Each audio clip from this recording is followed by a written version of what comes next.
ladies and gentlemen, Richard Fletcher is about to come on. This dude has the sauce. He has the sauce for your business, so you definitely want to be sticking around. I love this guy's marketing and his branding. It is just super freaking powerful. And I think what a lot of people are hungry for right now, especially if you want to grow your business, grow your income, and get to your next level of impact, stick around. Before that, I just want to say thank you for choosing to be and become your greatest possible self, for being with us here, for thriving and stepping into greatness together. Thank you so much. Next up is going to be our iTunes review of the week, and this week it's by Jenny Bell. Jenny Bell says, so much value. Chris obviously pours his heart and soul into the podcast and marathon. He brings out the best in his guests, sharing their gifts with the world. Absolutely, Jenny Bell, I 100% do. And if you want a chance to get shouted out on a future 12-hour live stream, go to beyourgps.com/iTunes or search Greatest Possible Self on the Apple Podcast Store. Leave us a review. Let us know what you love, what you want to see more of, and how we can improve the show for you. Thank you in advance for doing that. I'm going to introduce Richard in just a sec. Before that, grab a piece of paper, grab a pen, be ready to take notes, because if you want to transform your business, this interview is the one to listen to. Richard Fletcher is an upbeat, down-to-earth coach who helps people make more money without spending a lot of money. When Richard claims to make his clients richer, he isn't joking or talking about small sums here and there. It's not unusual for Richard's clients to make between 10 and 20K in a couple of weeks by implementing Richard's tailored plans and advice. However, Richard's favorite success story is the wedding photographer that was able to get their prices from 1,500 pounds, I believe that's pounds, might be euros, pounds, I think, pounds to, I need to remember my symbology, 1,500 to 50, it was dollars, okay, so $1,500 to $15,000 within one day, 10xing those prices, yes please, and get clients happy to pay a premium for their services. Richard, dude, are you ready? Are you ready to tear it up, bro? Are you ready? Tear it up. But I'm worried about you. You're on a marathon. You're not too tired, right? I'm worried about your well-being, not mine. I'm only here for an hour. You're here all day, dude. As long as we're having fun, I can go forever, man. Well, I can't promise to bring any fun either. But we'll see. I'll try my best. We are aligned. So, Richard, the theme today is create your breakthrough. And you know a lot about that. What does that mean for you, man? Well, in terms of how I help people create breakthroughs themselves, or how I got my own breakthrough? Either way, whatever create your breakthrough means for you, whatever comes to mind. The main thing for me, I mean, obviously you mentioned the magic sauce, which is, literally what the company's called, Magic Sauce Marketing. But it's the magic sauce is all about, I think these days, people are tempted to kind of chase a quick fix. I mean, maybe not just these days. It's like a human trait, isn't it? If we can find a shortcut, we'll go for it, right? Yep.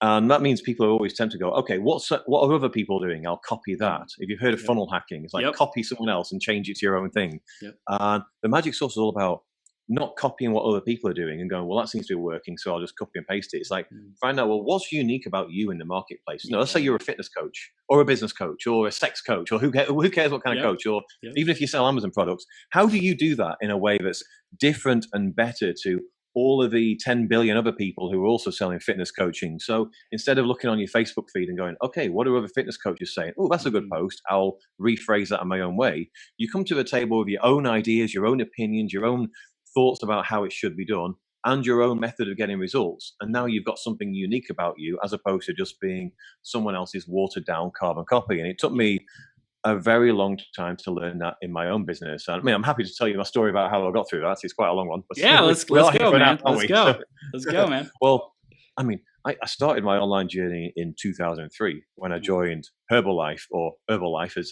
you say in the US. I think you've all heard about it, haven't you, Herbalife? That was a bad start, because I invested in $3,000 worth of stock, because my upline distributor was like, hey, you need to invest. If you're a serious business person, you need to invest in the super duper diamond action plan that gets you 50% commission instead of 40%. And then that stock sat in my parents' garage for the next 2 years before I finally took it to a tip, because I didn't sell any.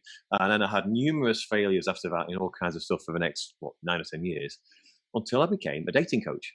And while I was a dating coach, I went through 4 different rebrands before I finally found a brand that actually worked, that attracted clients. And I went from charging $500 a month to $5K for an 8-week package. And someone signed up with that within 4 or 5 days of doing a rebrand, and then more came after that. And I was like, oh my God, this is like voodoo or something. Like, how can you go from one to the other? It was just like amazing, like a light switch went on. And while I was doing that, I found myself talking in other people's Facebook groups, just joining in on threads where someone's like, I can't figure out my branding, or I can't figure out this or that, or anyone got any advice on this? And I'd just type advice back because I was interested. And it sounds kind of arrogant, but I found that often my advice was more detailed than the group owner, who just feel like kind of some high level thing. And I got to the point in mid 2018 where I was just like, well, why don't I start my own group? Then I can just say whatever I want. I'm not annoying the group owner by disagreeing with them or whatever. Not, I can say whatever I want, and nobody can kick me out apart from Zuckerberg. He can kick me out, but he hasn't done yet. And that's what I did. That group quickly grew to like 4,000 people, and that's what I do today. I help people mainly get clients on Facebook by posting on their own Facebook personal profile. They make a post on the profile. Aimed at their ideal target market, and they add their ideal target market as friends. That speaks to those people. Then those people are like, this sounds cool. I might want a piece of this. They end up in your messenger inbox and they're like, hey, Chris, can you tell me more about your coaching services, or can you help me in some way? And then you filter out the ones who aren't right for you, and you convert the rest. That's literally, even today, that's pretty much all I do for a living. It's very straightforward in terms of a method, but there's a lot of technicalities in terms of getting it right. Because obviously, I'm not the first person who ever thought of it. A lot of people doing it and not managing it so far. Right, dude. I love it. I love being straightforward and having things be simple, right? It's like it sounds simple enough, and then in the execution, like is in the details, is what really makes the difference and sets apart the successes from the failures, and people are spinning their wheels. Yeah, absolutely. It's about the details, like I said before, about how do you stand out from everyone else? If I give you an example, say, when you scroll on your Facebook news feed and you see all these business coaches who say things like, you need to be authentic if you want to be a success in business. Like, I see that post like 50 times a day or something. And it's the kind of stuff where I would classify it as being a very safe thing to post about, because who's going to read that and like comment back and be like, no, man, this is a load of crap. The answer is to be totally fake. But nobody's going to do that. Everyone's going to agree with you and be like, yeah, authenticity is right. But it doesn't really serve anyone. Everyone knows this, yet who's actually able to apply it? Whereas if you were able to come in at a deeper level and say, well, how do you know if you're being authentic? Everyone's trying to be authentic, but how do you know if you're being authentic? Like, we've all got different sides to our personality and our character. Same like me, I'm sure you as well. You've got a loud side, you've got a quiet side, you've got a confident side, maybe you've got a shy side, you've got all kinds. You've got a side that wants to sleep all day, a side that wants to kind of like full of energy, whatever. And all these kind of different aspects of our personality are mixing together. You've got a side that wants to talk, a side that wants to listen. Well, which side is you? Well, it's all you, but you could, depending on how you're feeling at 2 parts in a day, you could potentially write 2 completely contradictory posts. And which one of those is authentic? I've never seen anyone actually explain that in a way where I go, right, that makes sense. I know what being authentic is. Now I have a barometer. Now I understand what. Not only do I understand what it means, I've got like a blueprint to actually make it happen. I can go through my old Facebook posts and go, I wasn't really being authentic there. Wow. But instead, people just go, being authentic. Like, and I go, well, okay, what am I supposed to do with it? And people just go for the high level, easy to access advice that anyone can give. They don't go for the more detailed stuff. And that's what, anyone listening to this who wants their breakthrough, which obviously this is what the show's about, right?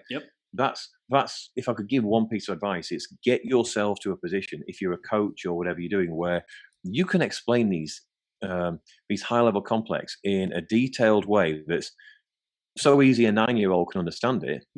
But you get people commenting on your stuff saying things like, oh man, wow, I've never heard it explained like that before.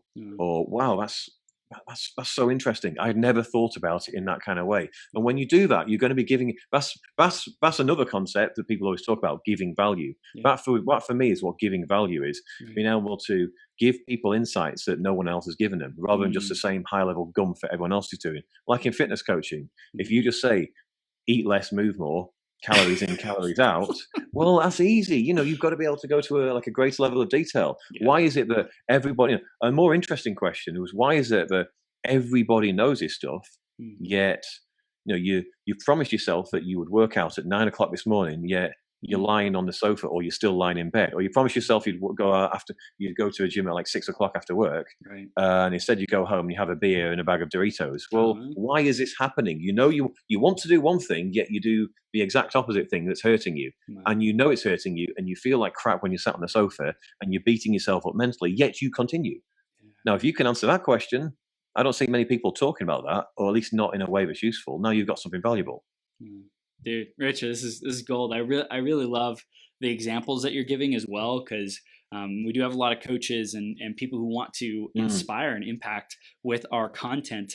I'm curious, with just using our personal profiles, you know, like it sounds like when people use the high level stuff that everyone is saying it's safe and it doesn't polarize, it doesn't stand out, it doesn't really get the result that we're wanting. Is there any other mistakes that you see people making when posting content, when trying to build their business using social media, loads. Facebook?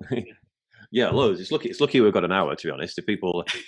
I mean, not everyone, but a lot of people are trying to build their businesses by posting organically, and not surprisingly, it's, you know, it's attractive because it's free. Yeah.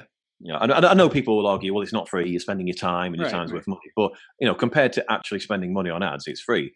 But the problem with that is, because there's such a low barrier to access it, everyone's trying to do it, which means your newsfeed gets saturated. You've got to stand out in some way. So it's like when I'm scrolling my newsfeed, even something simple like taking the time to make sure the first sentence of your post it makes me want to read the second sentence is going to make your content stand out. So many people write posts where either the first sentence is self-obsessed, like, you know, I went to the gym today. Good for you. I don't care. Carry on. No. So I carry on scrolling. Or they'll say something where I already know the entire content of the post from what's in the first sentence. Like an example, like you've got, like I have an example before about authenticity, but it might be a common one would be, you've got to be the change you want to see in the world. Well, if I see that in the first sentence, I know what the rest of the post, it's going to be like 500 words of, you know, you can't just sit at home complaining about stuff. You've got to get out there. You've got to, you know, be the kind of person that you want others to be, and you've got to kind of get out there, and you've got to do the work on yourself. And if you think this should be changed, then you need to go out there and make it. It's like, I've read all this stuff before. I kind of like entry level self-development that I thought it was life-changing when I was 22, but I'm 40 now. You know, it doesn't really hit home anymore. I'm like, okay, heard that 20 years ago, you know? So it's about standing out from that, but also, you know, sometimes look at how much engagement you're getting, making posts engage your audience, not just talking about yourself, but asking your audience questions that engage them, because then you get more comments and reactions and stuff, which is good for social proof, but also the Facebook algorithm. The more, if we think about why it's important, well, if I ask you, Chris, what do you think the goal of Facebook is as a company? To make money. Right. I mean, it's not a trick question. It's to make money. How do they make money? Monetizing people's attention. Selling ads, right, sponsored ads, right? Yeah, exactly. So you scroll your newsfeed, and every I don't know, like 5 posts or something, there's a sponsored ad. Yep. Sometimes they'll charge money by you seeing that. Most of the time, it's if you click on the ad. Right. So how do they make money? It's if you're more likely to see an ad, as in the more ads you see, the more money they make. Well, what determines whether you're going to see more ads? It's spending more time on the platform. Yep. So Facebook goes, well, how do we know if someone's putting out good content that makes people spend more time on a platform? Well, they don't really know. So the only way they can do it is engagement. And by the way, I think that's why they added all the extra reactions in a couple of years ago. You know, like it used to just be the like, thumbs up. Now you've got a ha-ha, a heart, and a cry and all that kind of stuff. I think that's because now they can differentiate and say, oh, people love this post, rather than just mindlessly hitting the like button. People found this post funny. So because if you take the time to go ha-ha or heart, right, you've had to actually go through more effort. You've had to hold down on the like button and scroll across and then click that, rather than just be like, like, whatever, not even thinking about it. You have to go, wow, I love that post, or it's hilarious. So Facebook go, okay, this is better content. It's that Facebook's way of going, okay, this is another way of us saying whether this is better content or worse content. If a post has got 100 comments, Facebook goes, okay, people are engaging with this, which means they're spending more time on Facebook, which means they're more likely to come back for more and see more ads. So they reward accounts that have lots of engagement by giving them more reach. Reach being defined as how many people do I show your post to? Because if you've got 2,000 friends, Facebook doesn't show it to all 2,000 of them. It's a competition. It's the same as if we think of, like, if you do a Google search. If you do a Google search for sport, well, Google's not going to show you every single page related to sport. It shows it in order of what it thinks is the best and most relevant to you. So Facebook works the same way. It shows you what it thinks are most relevant posts to you that you're going to like the most. And it does that firstly by your affinity with that person. So if it knows you're married to that person, you get their post first. If it knows you're friends with that person, which means either you talk a lot with them on Messenger and or you comment a lot on each other's posts, then you get their post first. And then next, it shows you posts that have lots of comments like, here's a popular post that other people like, you'll probably like it too. So what I'm saying is from a point of view of like, Facebook's kind of, I call it a quality score, which I know is a Google term, or I think Facebook gives you two quality scores. One is a quality score regarding an individual post, like, oh, this post has got 100 comments, so we'll show it to lots of people. And then I think it gives you a quality score related to your overall account. Like, this is an account that puts out good stuff in general. So instead of, let's say you've got 2,000 friends, I don't know how many people Facebook shows you post to, but let's say of 2,000 people, it might show it to 300. Right. Well, a good account might get 500, a bad account might get 100, just to throw some random numbers out there. So obviously you want your post to be seen by as many people as possible if you're trying to market there. So it's about going for engagement, putting that value out there. A big thing that people miss is credibility. So many posts that I see, Chris, are just advice. Like, oh, if you want to become enlightened, you've got to do this. If you want to have a better relationship with your partner, if you want a better sex life, here's a tip for you. And sometimes this stuff's good, but I always read this and think, well, who are you? Like, why are you qualified to tell me this? So it's important to share credibility stories of, well, I helped a client, and ideally the client that you talk about is as similar to your ideal client, your potential ideal client who's reading this as possible. So the person reading is like, oh, he helped someone, Chris helped someone just like me. And you take them through the story of a transformation. They came to you in this state and they were, they tried everything else before. They'd done all the other programs. A story I tell is my client Luana, who came to me, she'd done all the other programs. She wasn't some sales idiot. She'd done all the sales coaching before. And thought she was pretty good at sales, yet she came to me and I helped her conversion go from 10% to 40% overnight because I sat down with her and said, okay, don't do this, and this anymore. Do this instead. And then she did it overnight. And this was despite her being good at sales already, despite her having done everything before. Now she's earning 4 times as much for the same amount of effort. That's what I would tell in a credibility story. Maybe if you can get a video of someone, of a testimonial of them saying this, or a text, a screenshot on Messenger, that helps add credibility. But then people read that and go, people are in the same boat who are like, I'm only getting 10% conversion on my sales. I would quite like to get 40% as well. They then end up in my Messenger inbox saying, I would like those results. But if you don't put the credibility out there, you're just some bloke or some gal who's giving out advice. And it's like, well, who are you? So those are the main mistakes.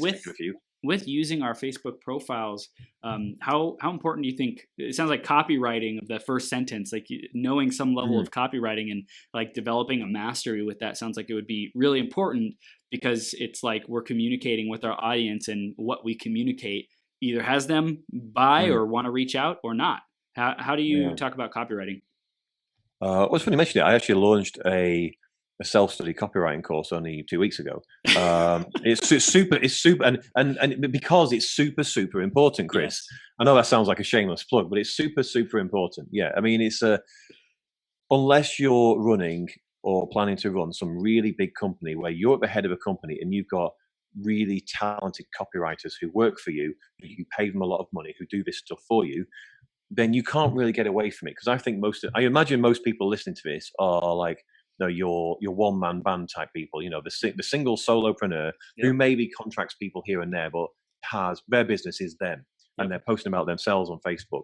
And ultimately, I know we all like to be like, oh, I have abundant mentality. There's enough to go around, but it's a competition. Just like I said, it's a competition to get to the top of the search results. Yep. It's not a search result, but when you go on the news feed, post 1, post 2, post 3, you want to be as close to post 1 as possible, and you do that with good copy that engages people and makes them want to read every word.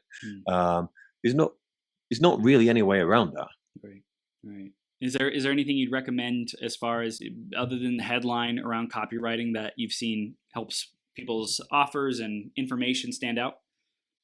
I mean, to talk about how to write great copy would be a lot longer than than this hour slot. But there's a few things, a few basic principles I can give people. The first thing is to use as few words as possible in order to get your message across, but no fewer. So obviously, it still needs to make sense. But Yep. so many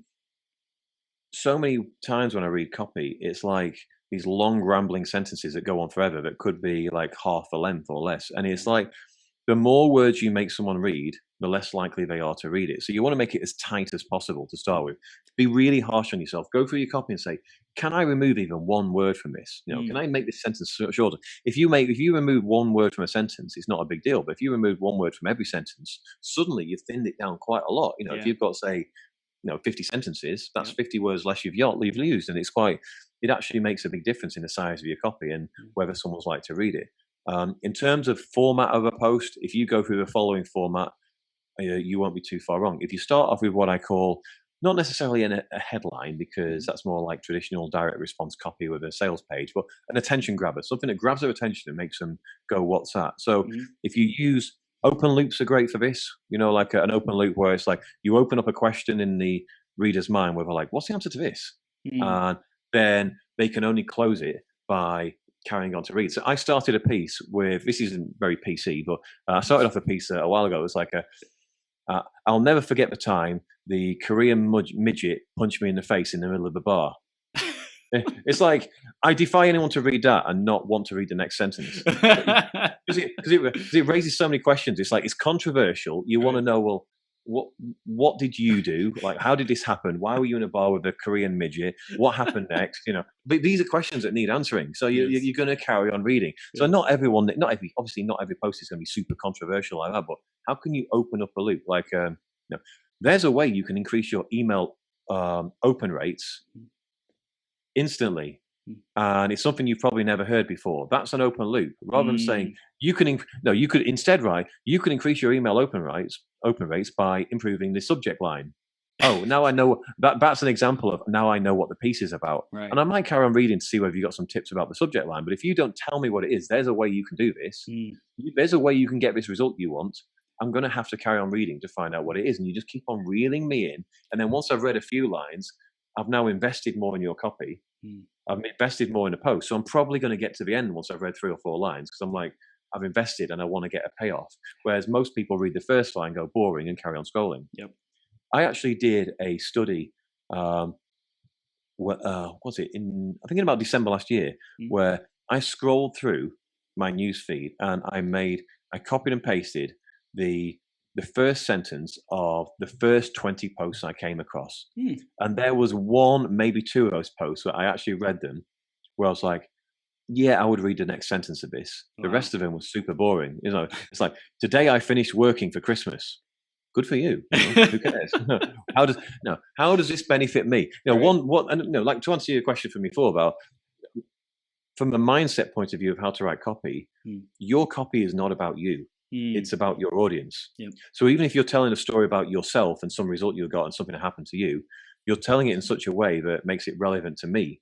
Like, I'm getting some benefit of hearing your story, not just you bragging about how great you are. But if you start off with an attention grabber that grabs their attention, makes go, oh, what's that? I need to read on. Then you go into what's called a lead. So the lead is, once you've got someone's attention, you've got to do something with it. Like, if you go in the street and shout out, hey, free money, everyone's going to be like, well, people will be skeptical. Everyone's going to be like, oh, okay, what's this? But then if it turns out you've got no money there, they're going to walk off quickly. Kind of the same. Clickbait's a good example of that. You'll never guess what this student said next. And then you click it and it's like really boring. There's a reason those headlines don't really exist anymore. So, or not to the same degree that they used to, what he said next will blow your mind. And then you read it and it's like, it definitely didn't blow my mind. It blew my mind with how boring it was.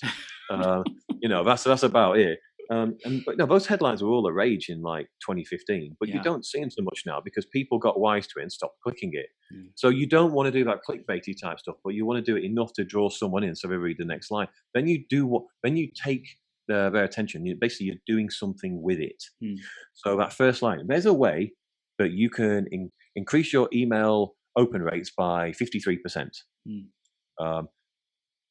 And it's probably not something you've heard before. You see, it's not the usual stuff of, oh, just do a better subject line or tease them or put RE colon before your subject line to make it look like it's a reply, which I hate, by the way. If you do that, please, if you're someone who does that, please die right now, or at least just stop doing it. Because it's super, super annoying. It's like, yes, you fooled me into opening the message, but now I hate you forever. So your goal of building trust and getting me to spend money with you has not been realized. But you're like, yay, I've got 87% open rate. It's like, yeah, but how much money did you make, idiots? Those kind of tricks just don't watch anymore. But you go on to kind of explain it's and the way it's not this and it's not that, and you might have heard about this, but it's not that, and this doesn't work because of this. So I've still not told you what it is, but I've told you it's not this and it's not that. Right. I'm going to reveal what it is. It's this, and here's how it works, and here's how you can go about doing it. And maybe you might turn it into a promo post where you're like, okay, DM me, and you can find out more and sign up here, or you might make it a value post where you actually tell them how to do it, right. Or you might make it an engagement post where you might tease them, say, I'm going to give the method tomorrow, but first, what annoying email subject lines have you seen in the past? And the people's going to be, oh, I hate that RE thing, I hate this, I hate that. That's going to get loads of comments. But the copy is like, you take the lead and you do something with it, and then you get to what I call the focal point, which is, what's the point of your piece? Like, what are you trying to do with it? Are you trying to move them into the point where they go, okay, yeah, I see, I would like to know what the answer is here.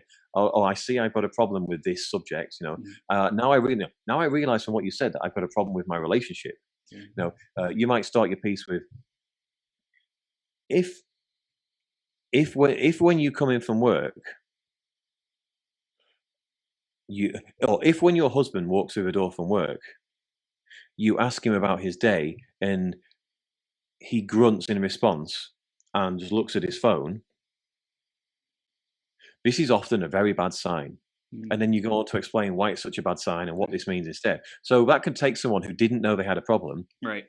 And that, like, a wife who's like, okay, this is a bit annoying, like, why is he not paying attention? Make him realize what the problem is, and then take him to the point where you go, okay, now I see I've got a problem. What do I do about it? Then you can introduce your solution. You can introduce, okay, here's, you might say, buy my program, or you might say, here's something you can say instead to get his attention. And then you get to the point, and the fourth bit is optional, which is a call to action. So I don't have many calls to action on Facebook, because I don't want to annoy my audience by constantly pitching. Plus, it's against Facebook terms of service anyway to promote your business from a personal account. So I'm really careful with that. I don't have loads of calls to action where I'm like, hey, DM me, go and buy this. I'm generally just putting out value, showing results to other people, knowing that people will see that and be like, oh, that sounds good. And then they'll come to me off their own kind of accord. But now and again, you'll have a call to action. And that call to action might be like, oh, let me know in the comments below what you think of it. Or let me know in the comments below if you've ever experienced something like this. And that's basically it. You can pretty much go through that format for any sales piece, anything, any piece of copy, any post you want to write. Attention grabber, lead, focal point, optional call to action. Literally, if you go through that, make it all about your audience, go, okay, how can I say something that's not being said all the time? You've pretty much got a decent post there. Dude, I love it. I love it. Rich, this is gold, man. I want to talk about Magic Sauce and how you came up with the name, because I think it's just awesome, man. And how do people discover their own magic sauce? Well, the magic, honestly, I'd like to say that there was some amazing thing that happened, but literally I was just sat like one Wednesday morning thinking I'll start a Facebook. Do you know what? Why don't I start? I literally went through that process I talked to you before about. I'm so sick of being in these other Facebook groups and getting kicked out, or the owner jumping all over me because I gave advice that I know is actually good. Why don't I just start my own group? So I started my own group, and I'm like, oh, I literally was on Facebook, hit create group. Then it came up with like, what's the name of your group? And I'm like, oh, damn it, I need a name.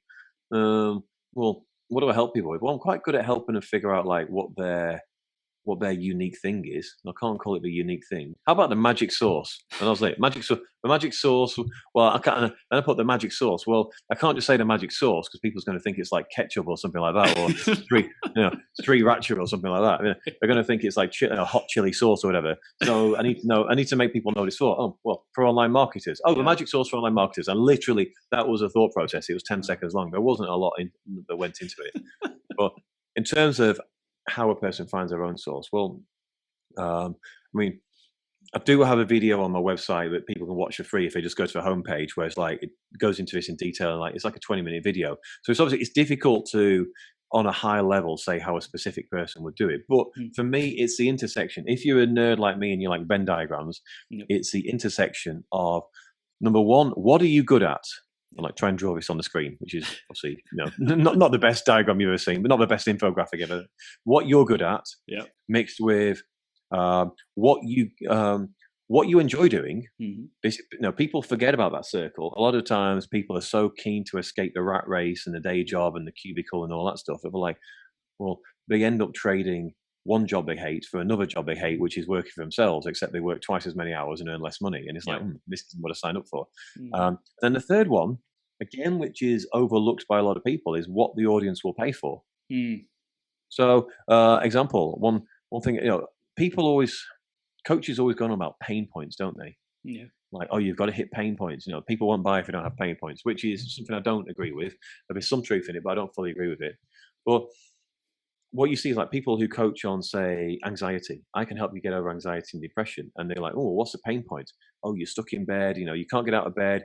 You're anxious. You can't even go to a shop to get a pint of milk because you're so anxious. So they'll say, if you're in a position where you're so anxious that you can't even leave the house to go and get a pint of milk, this is a serious problem. You can't even do stuff. And it's like, yes, you'll reel people in with that. But the problem is those people don't tend to have money.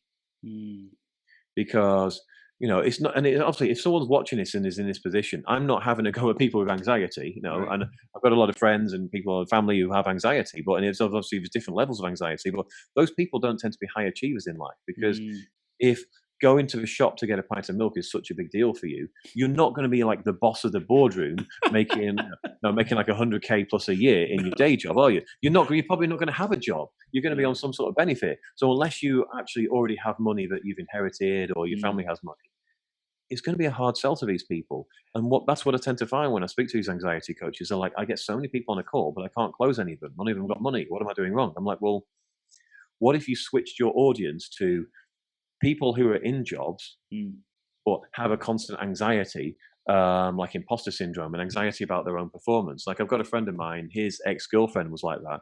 She's like, she works in sales and she's a workaholic because apparently it stems back from when she was younger. Like, her dad left just walked out when she was like a kid, and she was raised by her mother just to believe that, look, based on what your dad did, you can't rely on any man. You can't rely on anything in this world. You're going to have to make it all yourself.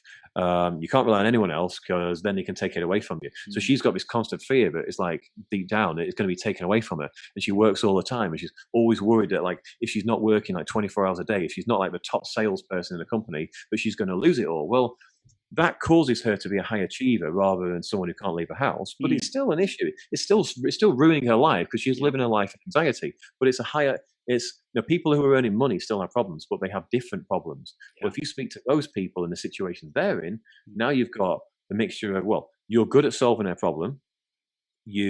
Hopefully you like working with these people and you get the result from them, you enjoy it, and they will pay for it. They've got the money. Now you've got something that can form a business. So that's how you find your magic sauce. Well, what do I like doing? What do I help?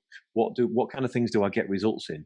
So, and if you're one of these people who's like, well, I help people become more confident, that could be anyone from 18 to 80. It could be a man, a woman, in any demographic. Well, have a think about some of the people you've worked with in the past. And if you've not had proper clients before, presumably you've had friends or family or people you've helped get a result. Like, how have you got yourself to the point where you go, I can teach this? You must have got results for someone.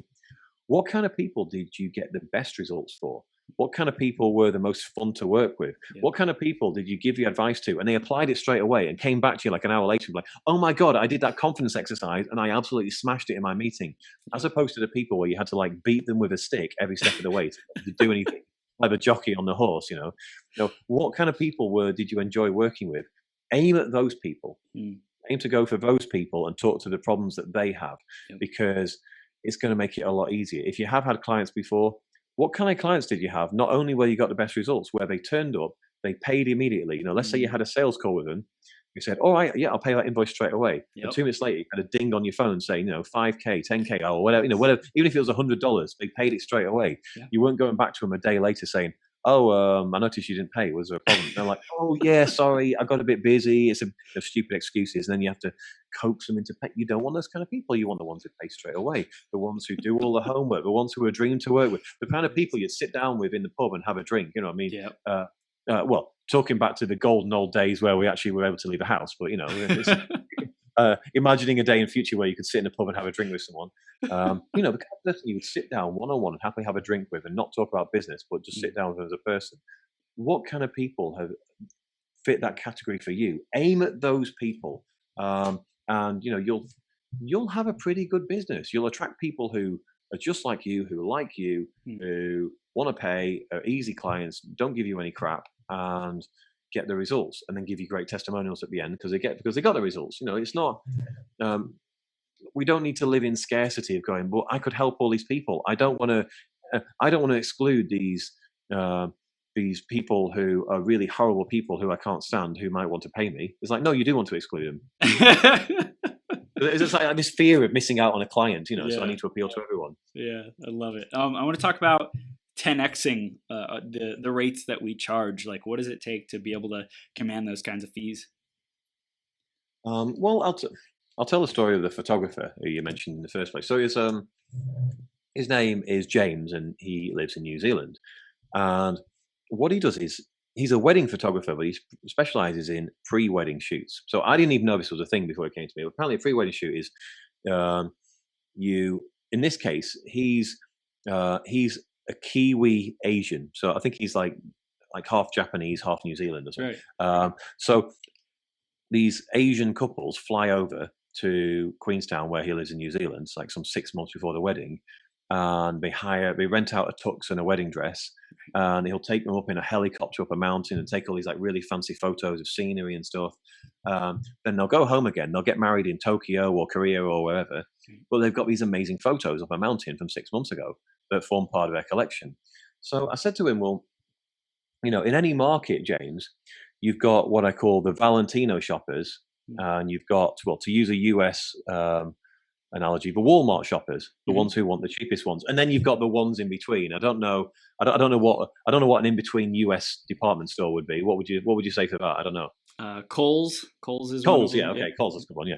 So like you've got most of the market are Kohl's or Walmart shoppers, but then you have the ones at the very top end. There's not many of them, but those people, they're kind of like the flip side of the ones that are the Walmart shoppers. Both of them are price shoppers, but the opposite side of it. So they're, the ones at the top end of the food chain are looking for the most expensive one. So I literally said to him, look, these people are flying in from Asia, especially to have like a week in New Zealand and have a shoot. They're obviously not short of money. Right. So you're charging $1,500 a day, which sounds like a lot. But I said, well, what is the most expensive person in your town charging? And he said, 10 grand a day. I go, okay, what is this person doing that you're not? And he goes, well, I don't think his photos are any better than mine, but he's got a more expensive drone that he uses and gets like some fancier shots on there and like better videos and stuff. But, in terms of his actual pictures, they're not really any better. And obviously, a lot of people are kind of biased and think their stuff's great. But I'd seen his pictures in advance. They're absolutely brilliant. They are amazing. So, a bit like I said before, your stuff does need to be good if you're going to want to charge these premium prices. Yes.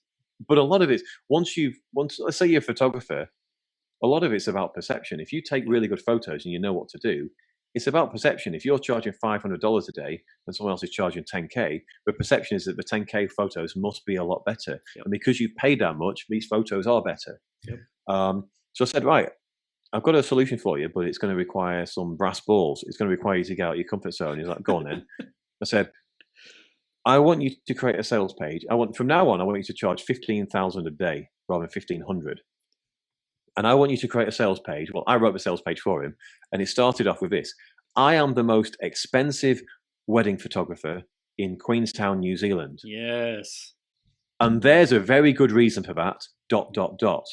So, start that curiosity, like I said about the headline. You're like, okay, so this guy is not only the most expensive, he is openly, brazenly saying that he's the most expensive, and he says there's a good reason for it. You kind of want to read on to find out what the reason is. Even if you're skeptical, you're going to go, you want to read on to go, well, what is this? And then he went on to explain about, why he's the best photographer. He shows her the pictures, shows how he specializes in Asian couples. So that helps get that side of the market rather than some other guy who doesn't. And now that was January, I think, last year. And since then, he's been absolutely booked out and raised his prices to 20K a day. Obviously, now it's just as well he did, because obviously when coronavirus hit, suddenly he's like cancelled for the next 6 months instead of being booked up, because now no one's flying there anymore. So it's lucky he's got all that money put away. But yeah, I mean, the moral of the story is, I don't want someone to be listening to that story and be like, well, that's cool, Richard, but I'm not a wedding photographer. I can't do that. Every market has its, 1-5% of people, whatever it is, that want that high price, where, these women who go into the shoe store and they look at the price of a pair of shoes and they're like, Jimmy Choo's for $3,000. Oh wait, these Valentinos are $4,000. I'll get the $4,000 shoes. And then because it allows you, it does something that I call appealing to ego. It allows you to tell yourself, and other people a story about the person you are. So these Japanese couples that were coming over were able to then tell the story to themselves and their family when they got home. Oh yeah, we booked the most expensive wedding photographer in Queenstown, because it's our wedding day. You only get one chance of this, and we think it's worth doing properly. If you're going to do it properly. We could have gone for the cheaper option, but we want to do it properly because that's how we do things. They get to tell that story, and there's like the ego, and they get to, it's a bit like when you go in the department store and you've got the the expensive bags, like the Valentino bags and the Gucci bags and all that stuff, and then what do the people who bought this stuff do? They go out to lunch in a fancy place and they put all the bags down on the table next to them, as if to say, I can afford this stuff, even in a recession. Even in the coronavirus recession, look, I've just spent $5,000 here because I can. It's like it's a status symbol. So what I said to him is like, your current price at 1,500, you're cutting out most of the Valentino shoppers, because you're not a status symbol, and they're going to look at you and be like, well, he must be nearly 10 times worse than the 10,000 guy. And you're cutting out the Walmart shoppers who are going for the guy at $500. So basically, you're appealing to nobody, or you're in that dogfight and the kind of like the middle ground, the Kohl's shoppers. You're in that dogfight where it's kind of difficult to figure out what the value is. Like they don't want the cheapest guy who has obviously like great, like worse photos that are all grainy and blurry. And it's like look like it was taken on an iPhone, But they want something that looks decent, but they're like, well, do I go for this one or this one? It's like 1,500. Oh, could you knock anything off at 1,500? Can you get it down? And they're haggling you down to 1,200 instead. And there's a guy here that says he can do 1,100, and he's also thrown in the helicopter ride. Do you think you could do that? And he's like, oh, go on then. Those are the kind of customers he was attracting. The kind of the people who've got a little bit of money but not that much, and want to haggle everything. And generally, those customers will make your life miserable, honestly. Yeah, man. So I hear it's like really knowing what sets us apart from everyone else and being proud of that, putting that thing up there first is like the thing that differentiates us. And for something like price, I think a lot of people avoid talking about the price because they're afraid if they, are upfront, if someone sees the price, then they'll get scared away. But using that differentiator and saying, I'm just going to tell you right here, right now, I'm the most expensive, for this particular example. But there's different people have different qualities that they can put up at the top that some people might think are repulsive, but for the right people, for their perfect people, are actually the most magnetic and the most connecting. Well, absolutely. If you think of the kind of people that would see James's sales page, I don't know what the percentage is, 95%, 99%, I don't know, but it's going to be a high percentage of people that see that and go, click on the big X. I'm not looking at this page ever again. It's like, this is not for me. You just filtered out a bunch of people who either would have haggled the hell out of you or wouldn't have paid anyway. So you've just got rid of them. And then if someone it's like what's the word? It's like a I can't think what the word is. Like a tacit deal almost. Like if someone reads that first bit and carries on scrolling, and they're not just doing it out of pure curiosity. Right. They read that and go, okay, I want to hear more. If they carry on scrolling, you've got the price thing out of the way. Like one thing I do is I don't tend to work with brand new online marketers. I do make exceptions for the kind of people, basically for people I like who I think who are smart, who can learn fast. Yep. But generally, I don't work with new people because they've got too much to learn. I don't want to be teaching someone what an autoresponder is and all that kind of stuff. I want someone who's actually already has some sort of offer and is making sales, but wants to make more of them, because I can get quicker results with them. And they implement faster. They don't have as many mindset issues, and they just get on with it.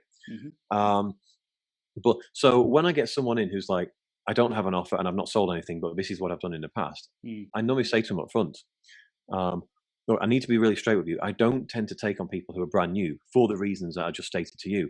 I want to be really honest,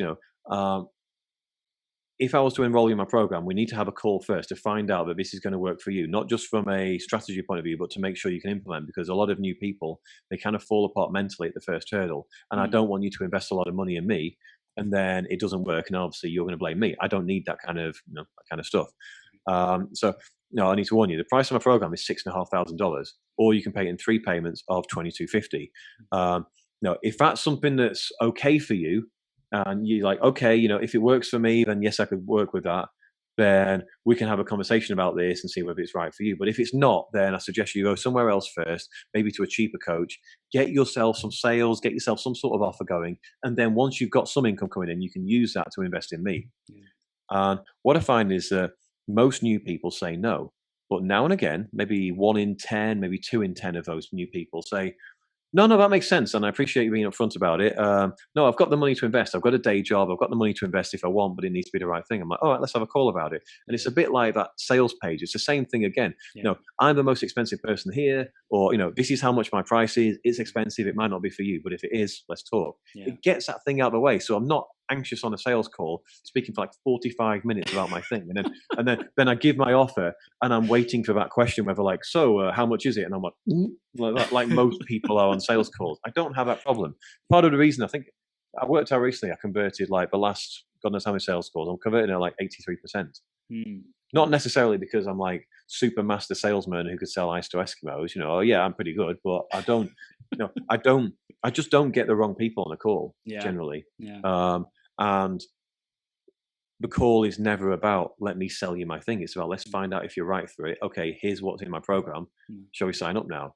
And because a part of that is because they've generally seen a lot of content. They've seen like anywhere between 1 month and 1 year's content of me. So they've built up that trust. They feel like they know me already. It's not like they saw an advert for me yesterday and they booked a call with me today, and now I'm trying to get them into a 10K program, which is it's possible, but it's difficult. Dude, I love that. And I think that's something to remember as service providers, people building online brands and content.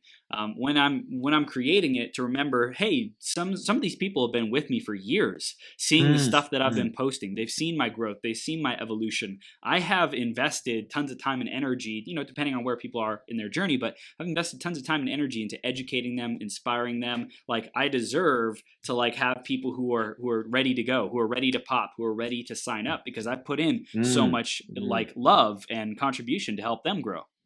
Absolutely. Well, you read out a comment before from, I can't remember, was it from iTunes, where I can't remember the person's name, but they basically said, oh, I love the energy you put in here, Chris, and so much value already, and thanks so much for this, and it's fantastic, and you're giving us so much great stuff. Well, if that person one day gets on a call with you to sign up with coaching or whatever, whatever they want to buy from you, that is basically, you're not having to sell them. The call is all about logistics. That's what I find most of my calls are about. I'm not having to sell them, like give them the hard sell on my program. It's about logistics, as in how much, if they don't know the price already, which they normally do, then how much time do I need from them? How long does it take?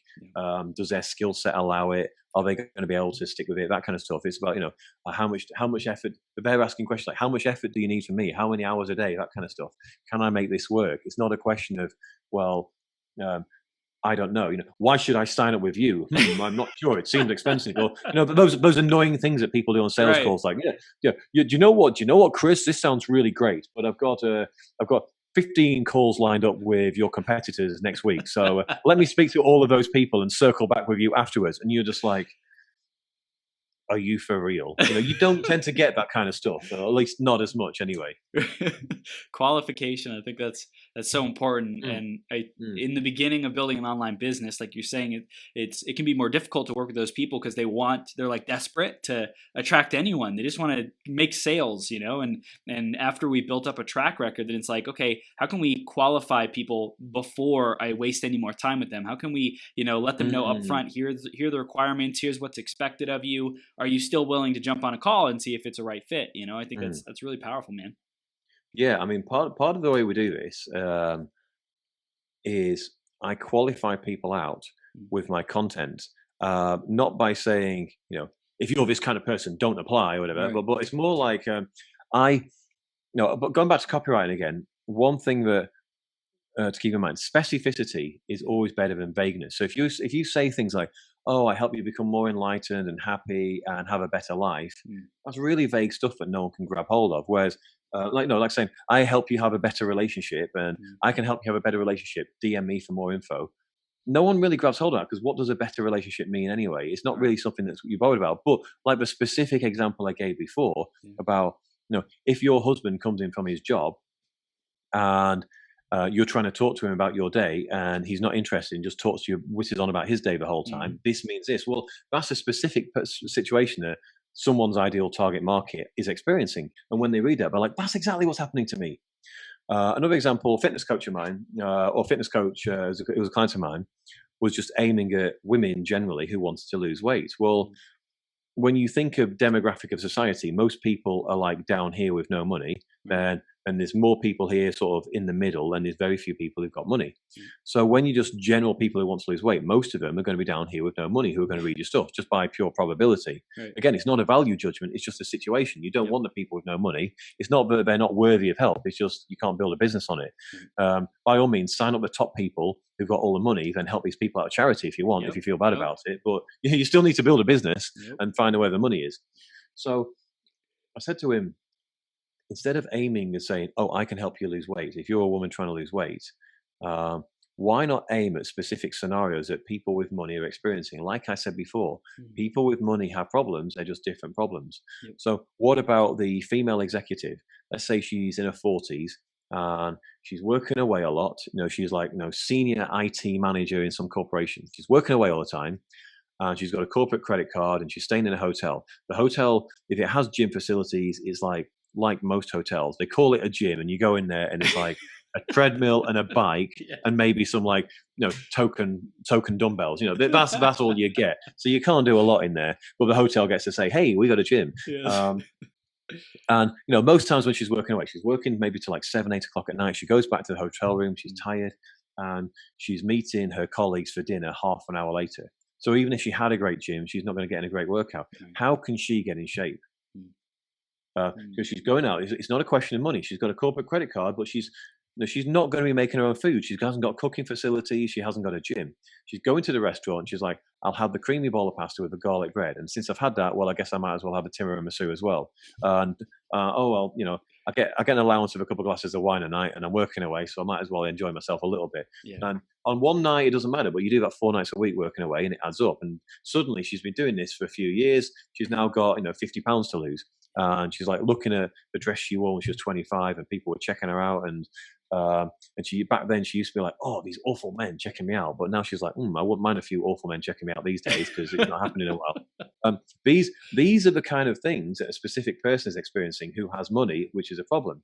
And what you'll find is you're the woman who's at home who is on benefits, who doesn't have a job.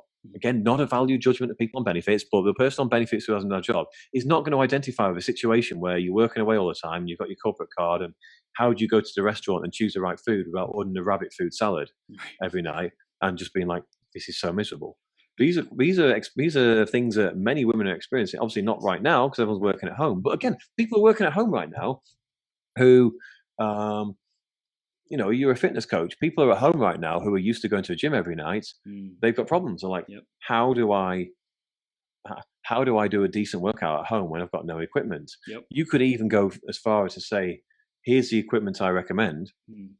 and sell it as an affiliate and say, look, I recommend this. I recommend these resistance bands or these dumbbells. You can get them from home, and they're not going to cost you a fortune, but you can use these. And oh, by the way, I sell a workout that goes alongside these. You can use these. You'll stay in shape over the next 12 weeks when we're all locked in. Now you've got a couple of things you're selling that is a relevant problem to what people with money are experiencing right now. Dude, Richard, this is gold, man. I know we've only scratched the surface. I want to tell our audience how they can connect with you, how they can join your group. Tell them more, man. Sure. So a couple of options. If you're on Facebook, and I guess if they're not on Facebook, they probably stopped listening a while ago since we've been talking about Facebook constantly. But if you're on that, you can join my group. It's called The Magic Source for Online Marketing. So just search for it. You'll find it easy enough. Obviously, search my name if you want to follow my content and see actually what I'm putting out there. And if you want to find out more about the magic source and go, well, like you said before, Chris, well, how can a person get their own magic source? How can they figure it out for their specific business? Well, I go into that actual subject in detail in a 20-minute video. I think it's 22 minutes. If you go to my homepage, Magic Source Marketing, you can watch the video on there. So anyone who wants to do that can go and do that right now. Gold. I love it. Richard Fletcher, you are a freaking champion, man. Thank you so much for the great conversation, copywriting, going super deep into that. And also, like, how do we filter and qualify people like well before they jump on a call and like waste our time and do it in our marketing, do it in our messaging, do it like as who we're being as a business and communicating that out to the world, man. This is gold, and I super appreciate you. Everyone go to magicsaucemarketing.com or search Magic Sauce for Online Marketers. I believe is Online Marketers, is that who it is? It's online marketing, but I think if you type in online marketers, it'll come up. I won't worry too much. Awesome. So check it out, people. And Richard, thank you so much, man. I appreciate you, dude. Yeah. Well, thanks for having me on, Chris. Appreciate it. Sweet, brother. Have a great rest of your day. Okay. See you later. Take care.